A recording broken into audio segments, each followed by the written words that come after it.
এটা হচ্ছে, এটার নাম হচ্ছে বিভেল স্কোয়ার, দেখতে পাচ্ছেন। তো এটা দুটো অংশ, এটাকে বলা হয়, এই অংশটাকে বলা হয় আমাদের ব্লেড, আর এটাকে বলা হয় স্টক। এই ব্লেডটা সাধারণত আমাদের আয়রনের তৈরি, মানে লোহার তৈরি, আর এই স্টকটা অন্য মেটেরিয়ালের তৈরি।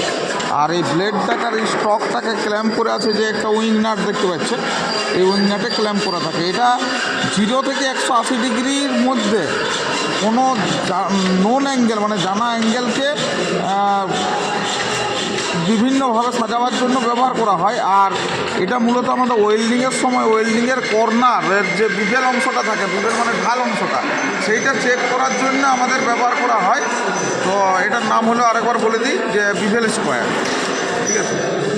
তো অন্য ভিডিওতে অন্য কোনো টুলস এবং আলাদা কিছু টপিক নিয়ে আমরা আসবো দুটো। তার আগে চ্যানেলটাকে আপনারা যদি এই ধরনের ইনফরমেটিভ ভিডিও পেতে চান তাহলে সাবস্ক্রাইব করুন।